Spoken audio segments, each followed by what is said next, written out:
One is the loneliest number that you ever do.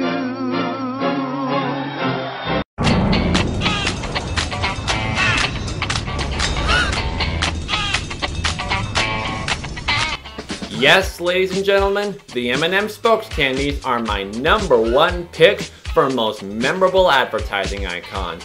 They literally went from this I'm a delicious peanut, but look what happens to me, to the most beloved and popular advertising icons that, unlike the Chevron cars, continue to survive today. Now, I'm gonna try and avoid the early cartoony M&M's ads because honestly, I think they're kinda cheesy compared to the Spokes candies ads. But they're not that annoying compared to... Oh god, I'll get to them in a moment. I think the best way to get through this is to talk about each of the Spokes candies. First, you got the two main M&M Spokes candies, red and yellow. A lot of the commercials pair these two up together, and for good reason. Seriously, is there anything else I can say about them that hasn't been said a million times before? Let's see. A great dynamic duo, movie promotions, drop-dead hilarious lines, even the cheesy cartoon ads to their credit provide a great inspiration for the Spokes candies we know today. And on top of all that, they're both great singers. And I would do anything for love. Oh, I would do anything for love. I would do anything for love, but I won't do that, no. Whatever I said, whatever I did, I didn't mean it. I just want you back for good. Whenever I'm wrong, just tell me the song and I'll sing it. You'll be right and understood, and we'll be together. This time it's forever. Their other good friend Crispy, Orange, is also pretty fun to watch too. He's a shy little fellow who has one greatest fear, and that is, you guessed it, to be eaten. I literally don't recall even one of his commercials that voices fear of being eaten, and who can blame him? As the Spokes candy for the crispy M&Ms, at that time, everyone wanted a taste out of him.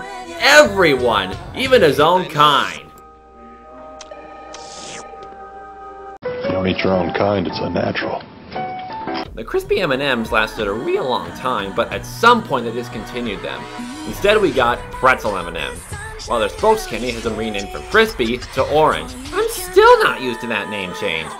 Plenty of people were upset with crispy M&Ms gone, but for me personally, I enjoy the switch to pretzel. I like pretzels. Sorry, Orange. Then we get Ms. Green, formerly known as just Green. This name change I'm totally cool with. In fact, when it comes to pretty much everything about Ms. Green, I'm totally cool. Why? Because she's totally hot! Introducing Raspberry Almond M&M's Premiums. Rich premium chocolate with luscious almonds and the sweet taste of raspberries. She's the perfect Spokes candy sex symbol, literally down to the Arabian music. How can anyone not fall in love with that deep, seductive voice, or those smooth, silky human legs? Are we good? Yeah, yeah.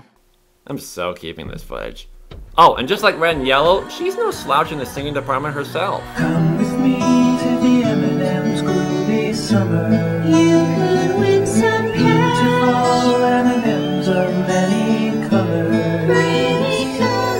In 2010, they had an election to see who was the most favorite M&M Spokes candy. Guess who won? Find the bag of all groovy M&M's. Take those groovy M&M's. And you can win cash every summer for the rest of your life. You can win cash every summer for the rest of your life. You can win cash. What words to use to describe how I feel about blue? Well, blue's honestly my favorite color, and to see the blue Spokes candy personified like this is actually not half bad. He doesn't say much, he doesn't do much. All I know for sure about him is that he's a cool dude who loves jazz and the blues. Even got B.B. King to play at one of his concerts. B.B. f***ing King! Actually, the funny thing is, in that commercial with BB, there was another Blue Spokes candy with the Blue Spokes candy, but he never shows up again after that. I think it's for the better though. Having two Spokes candies the same color is pretty odd. The true blue is just fine. And yeah, alright, let's talk about the M&M's minis. God, I used to friggin' hate these things. Mostly because they're pretty much the closest thing to a Spokes candy arch enemy the M&M's can get. This is war. And the enemy? Those new M&M's minis? Bingo. And yet, in Red and Yellow's desperate attempts to put them back in the tube where they belong, they constantly escape their grasp to spread all the chaos and mayhem that they please until they find a mouse. Tons of chocolate candy searching for a mouse. Tons of chocolate candy searching for a mouse. Tons of chocolate candy searching for a mouse. Tons of chocolate candy searching for a mouse. How dare you give the enemies what they want? Shame on you. Although the minis are gone now, which I bet makes Red and Yellow happy, I would have missed them if they had more villainous characterization. And you know what? In at least one commercial, they more or less do. There's a commercial where the minis do what they do best: spread chaos. Red and Yellow get a call from the mayor, I think, ordering them to return the minis to the tube. The M&Ms dress up in superhero costumes to go after them. That's a great idea! I would probably warm up to them if they went with the superhero versus supervillain idea. What a silly but also wonderful way to play out their conflict. But even then, nope, they win. They still get the mouse they were looking for. Red and Yellow were far too slow to stop them. Boo-hoo. They tried at least. And there's also things like what did Red want to confront them for in their first appearance, but that's commercial stuff. I can't complain that hard about it. Well, anyway, I gotta wrap this up. In 2012, Ms. Brown was introduced as the original Milk Chocolate M&M's character. We were also warned that she's not your average chocolate. She's not your average chocolate. Seeing her in some of these commercials, I can kind of see why. She's probably the brainiest Spokes candy, claiming the extremely high position of the Chief Chocolate Officer of M&M's. As the Chief Chocolate Officer of M&M's, if there's one thing I know, it's how to make mouths water. That kind of scares me. She also seems to like it rough. I mean, she was dating this guy who she claims only likes her for the pure milk chocolate inside and not for her brain, which he assumes is also pure milk chocolate. The guy's a friggin' M&M's brain eater, and what does she have to say about it? Gosh, you're handsome. That also kind of scares me. Ms. Brown also has a particular dislike for her coworker Red. She finds him to be less mature and can't stand him. One night at a party, she introduces him to this super crazy woman who can't control herself around chocolate, practically feeding one of her own kind to the psycho. That really scares me. Ms. Brown is a scary character.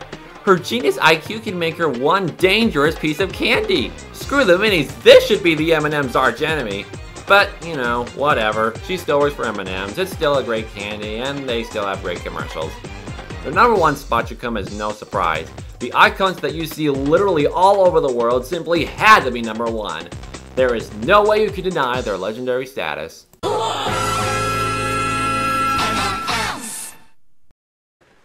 This concludes the top 5 most memorable advertising icons. And for the record, Ms. Brown is nowhere near as sexy or erotic as Ms. Green.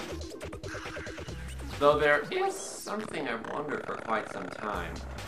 When are Ms. Green and Ms. Brown gonna be shown to have some girl time? Seriously, the idea speaks for itself. Can't we get a Kickstarter for this? I'd say that's a wrap.